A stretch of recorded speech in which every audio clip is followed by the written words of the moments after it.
Boxingego here. If you like this video, make sure you hit the like button and also subscribe to the channel and hit the bell icon on the top of your screen to get notified when the latest new content drops. 1.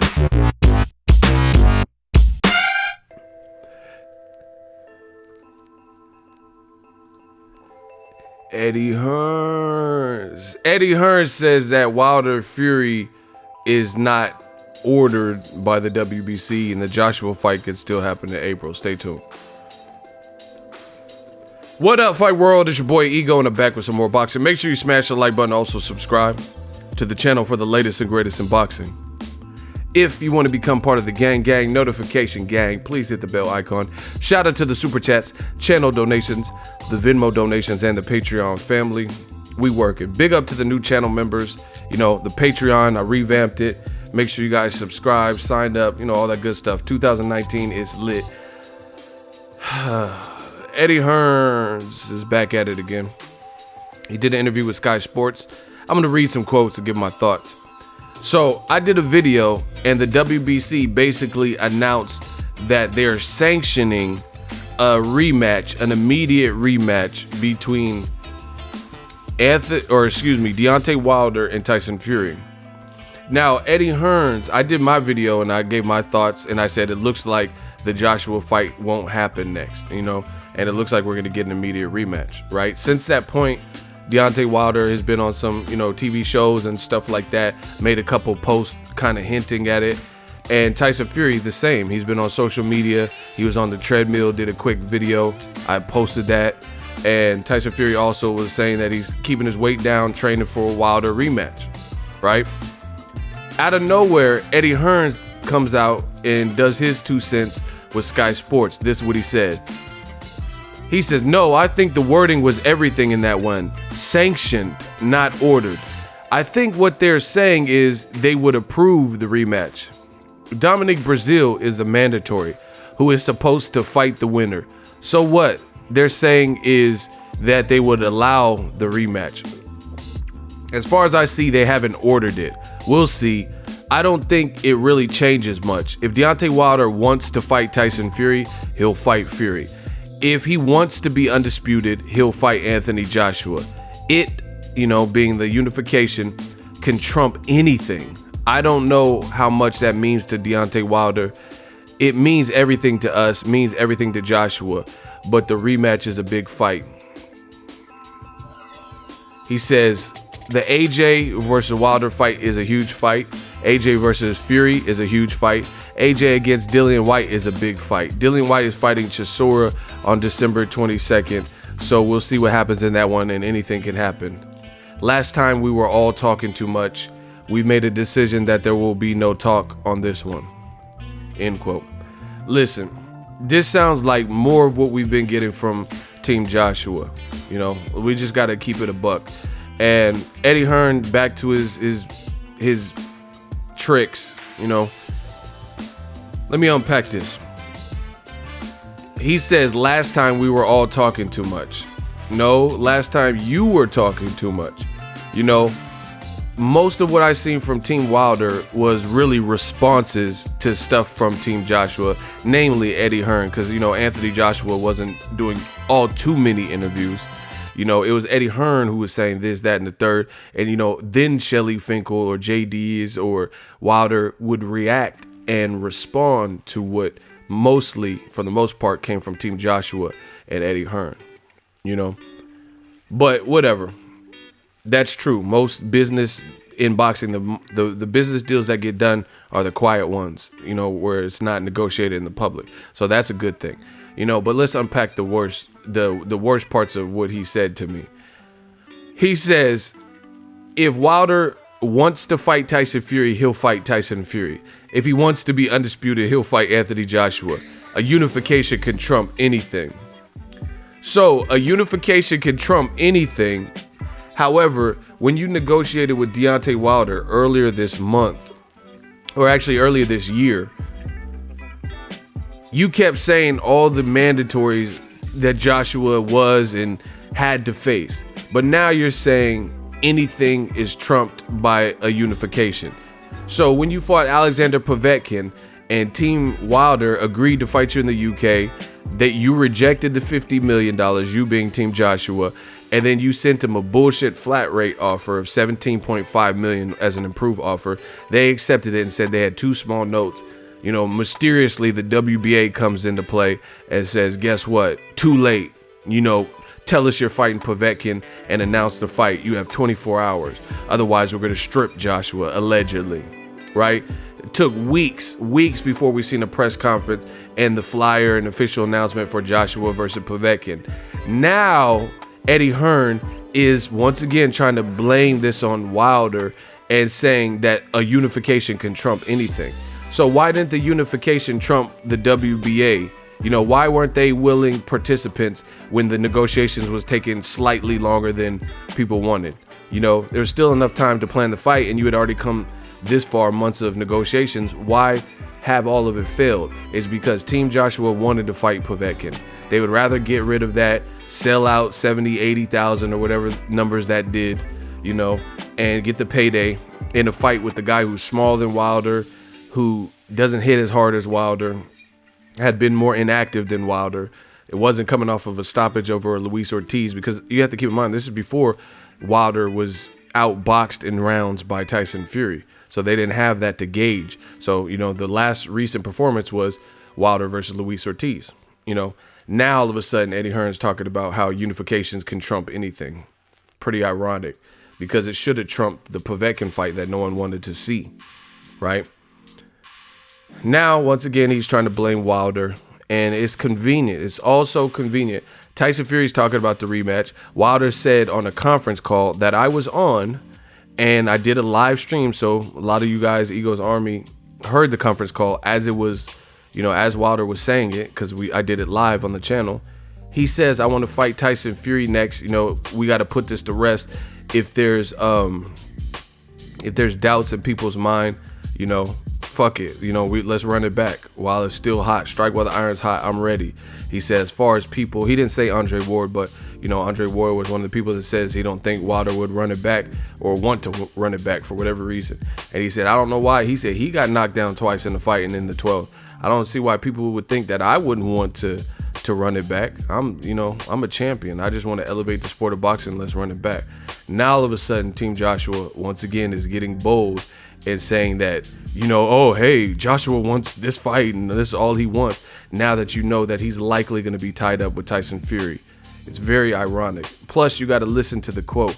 Listen to the wording. He says the AJ Wilder fight is a huge fight. AJ versus Fury is a huge fight. And then he says AJ against Dillian Whyte is a big fight. Dillian Whyte is fighting Chisora on December 22nd. Bro, nobody cares about AJ versus Dillian Whyte by and large outside of the UK. That is not a big universal fight that people are clamoring for. So it's funny that he slips in AJ versus Wilder, AJ versus Fury, but we all damn know that most likely Wilder will be rematching Tyson Fury and AJ will fight Dillian Whyte if he gets past Chisora. You know, so it's just, I told you, Team Joshua, they made a huge mistake in not fighting Wilder this year. All this talk, and I do think Wilder Joshua would have probably ended in a knockout based on the brute force power of both. You know, the winner would be undisputed right now unless it ended in a draw like the Tyson Fury, which is no guarantee because, like I said, I see Wilder Joshua ending in a knockout. Styles make fights, you know. But unless it ended in a draw, we would be talking about who's the undisputed heavyweight kingpin before 2019. They didn't allow for that to happen. They turned down $50 million. And then now the A side have to keep bringing up Fury and Wilder, who did their own business, put on an instant classic. And now they have an option outside of Joshua where we all know the rematch is going to be more successful than the initial fight. And they're going to make more money.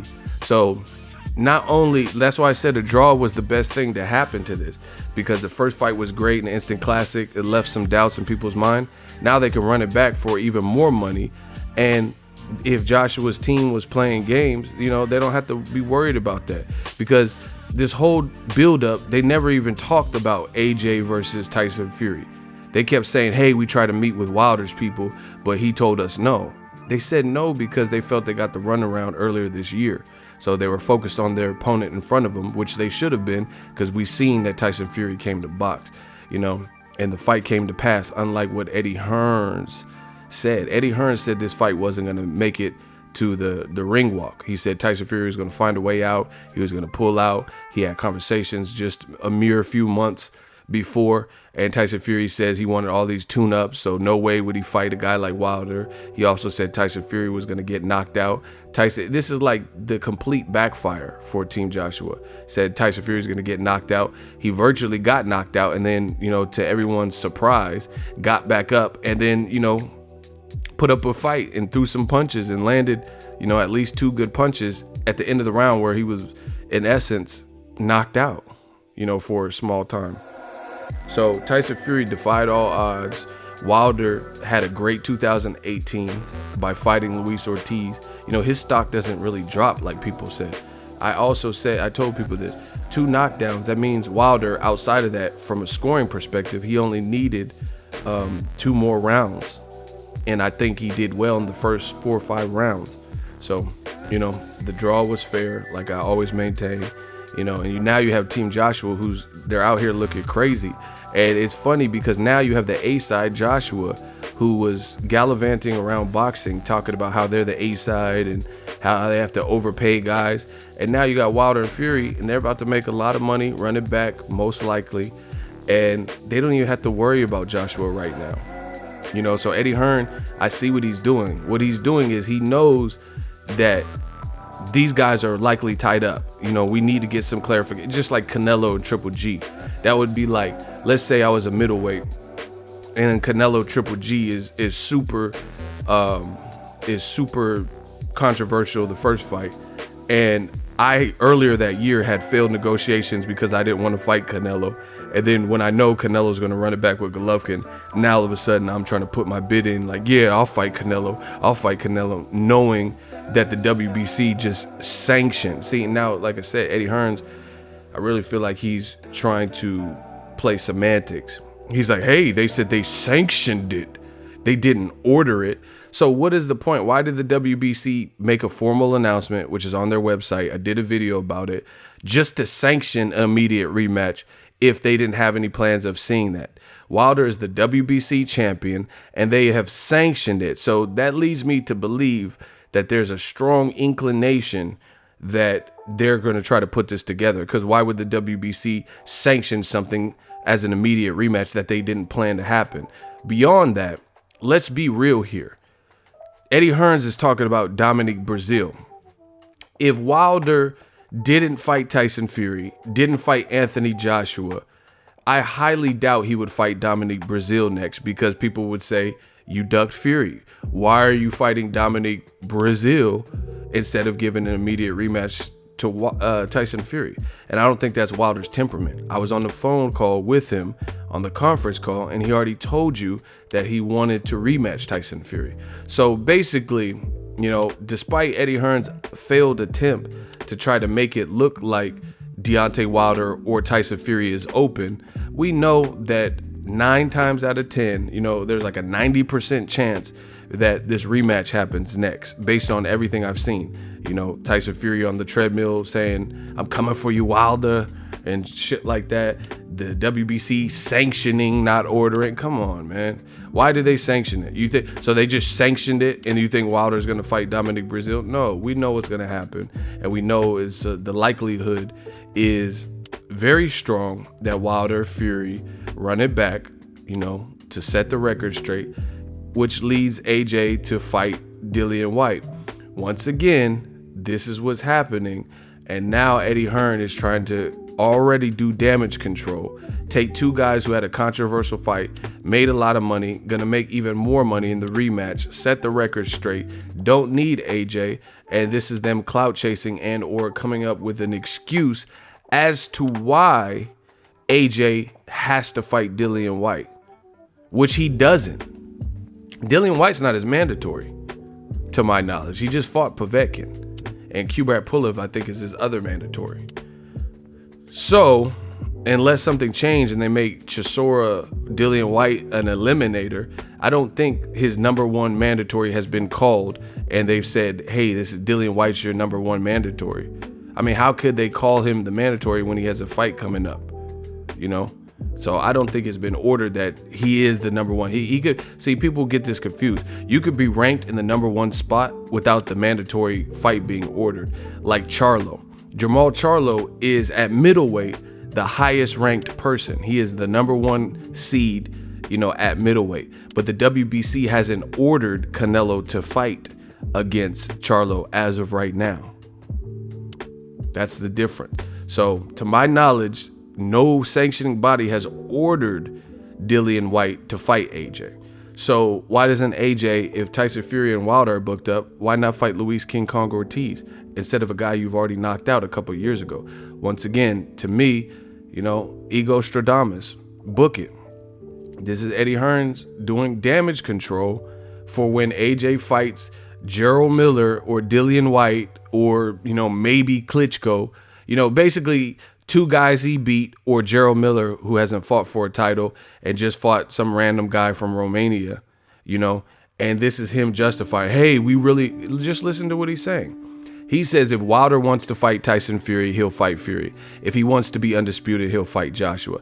Now he's trying to make it sound super easy, as if, you know, if Wilder really wanted to fight AJ, then he would take it, no questions asked, knowing that the world wants to see him fight Fury, and it just got sanctioned through the WBC. You know, I don't think it would be right to just move that. And Eddie Hearn knows this, so now this is going to be his way out to weasel out and justify why AJ is not challenging Wilder or Fury to be undisputed, you know. And this is crazy because you've seen like a Freaky Friday almost. Like it's like the movie with Eddie Murphy, Trading Places, where he went from being poor to being rich. You know, AJ went from being rich to being poor. Like it's like Mortimer. You know, AJ was the man sitting high on the hog, and then now because of him not fighting Wilder this year, and you know Wilder feeling like he got the runaround, his team was like, all right, let's holler at Tyson Fury. And then Tyson Fury is like, I'm the Gypsy King and a message to the weight left out. You know, he said, I'll fight you. Fuck it. Then they did it, and now they're going to run it back. All without Matchroom, all without Eddie Hearns, all without Anthony Joshua. And now Eddie Hearns realizes this, so now he's trying to, like I said, do the pre-programming, the damage control, and make it look like Wilder has an option to fight Joshua now, even though he's going to fight Fury. And if Joshua ends up fighting Dillian White, it's all because of Wilder and Fury. Stop it. Let me know what you guys think. Drop your thoughts in the comment section. Make sure you smash the like button. As always, hate, comment, and subscribe. Till next video, it's Ego signing off. So if you enjoyed this video and want more content like this on the channel, you can show your appreciation by going to the PayPal donate button or the YouTube support button, and you can donate any amount that you feel is equivalent to the value of this video. Much more to come. Thank you guys for your support. Boxingego, the future of boxing.